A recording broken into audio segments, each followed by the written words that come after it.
Assalamualaikum warahmatullahi wabarakatuh. Alhamdulillahirrabbilalamin. Wabihi nasta'in ala umuri dunya waddin. Assalatu wassalamu ala asrofil anbiya'i wal mursalin wa ala alihi wa sahbihi ajmain amma ba'du. Yang saya hormati dosen pengampu mata kuliah Ilmu Alamiah Dasar yaitu Ibu Mar'atus Sholihat MPD.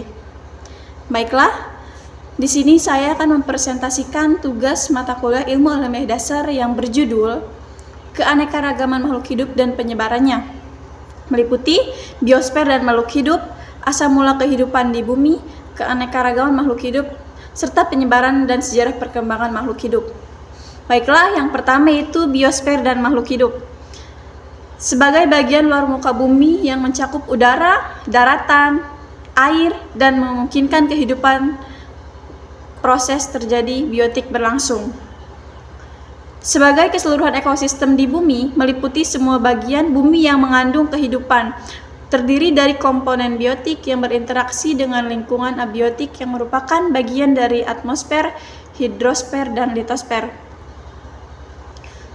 Keanekaragaman makhluk hidup atau hayati atau biodiversitas adalah keseluruhan variasi berupa bentuk, penampilan, jumlah, dan sifat yang dapat ditemukan pada makhluk lain.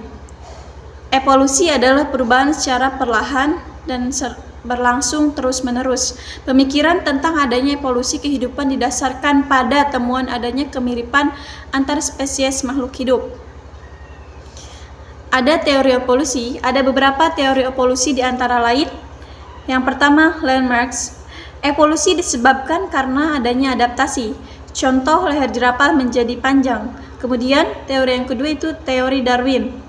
Evolusi disebabkan oleh seleksi alam. Contohnya, oleh karena itu adanya seleksi alam, maka jerapah yang berleher panjang yang mampu terus hidup, sedangkan jerapah yang berleher pendek punah.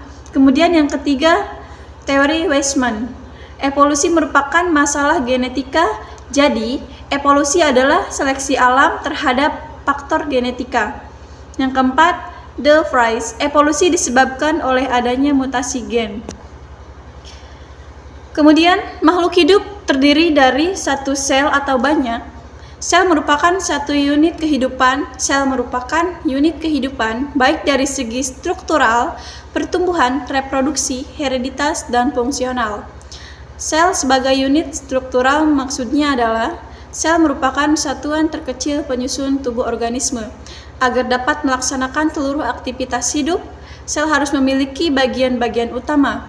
Yang pertama, membran plasma, yang kedua fotoplasma, dan yang ketiga nukleus.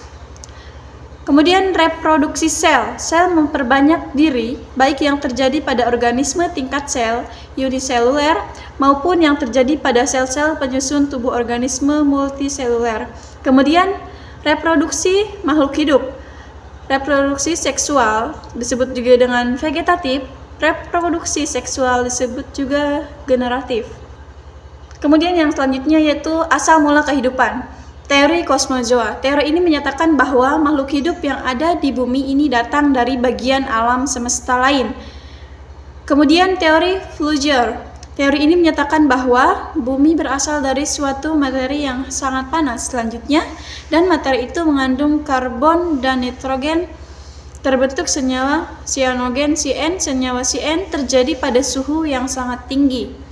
Kemudian ada teori Moore. Teori ini mengatakan bahwa hidup dapat muncul dari kondisi yang cocok dari bahan anorganik pada saat bumi mengalami pendinginan melalui suatu proses yang sangat kompleks dan larutan yang labil.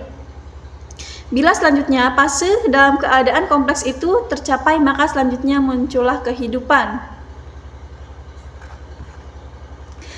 Kemudian teori asal mula kehidupan di bumi, teori Allen. Teori ini menyatakan bahwa pada saat keadaan fisis bumi seperti keadaan saat ini, beberapa reaksi terjadi seperti energi yang datang dari sinar matahari diserap oleh zat besi yang lembab dan menimbulkan pengaturan dari materi-materi interaksi antara N, CH2O, dan S. Genangan air di muka bumi akan membentuk zat-zat difusi dan berakhir terbentuknya fitoplasma benda hidup. Kemudian teori transendental. Teori ini menyatakan bahwa benda atau makhluk hidup itu diciptakan oleh Tuhan di luar jangkauan sains atau ilmu pengetahuan. Kemudian teori modern, generatio spontanea sama dengan abiogenesis, makhluk hidup dapat terbentuk dari bukan makhluk hidup.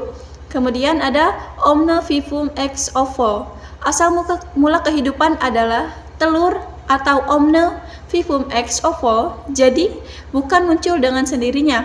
Omne ovo ex vivo, telur berasal dari makhluk hidup. Omne vivum ex vivo, bahwa asal mula kehidupan itu timbul di bumi, bukan dari luar angkasa. Kemudian adalah teori kosmozoa, makhluk hidup di bumi ini asal-usulnya dari luar bumi, mungkin dari planet lain ataupun yang lainnya. Kemudian teori Ural, bahwa atmosfer bumi pada awalnya kaya akan gas-gas metana, amoniak, hidrogen, dan air. Mungkin hanya itu yang dapat saya sampaikan, kurang lebihnya mohon maaf. Terima kasih. Kurang lebihnya saya mohon maaf. Billahi taufiq wal hidayah. Assalamualaikum warahmatullahi wabarakatuh.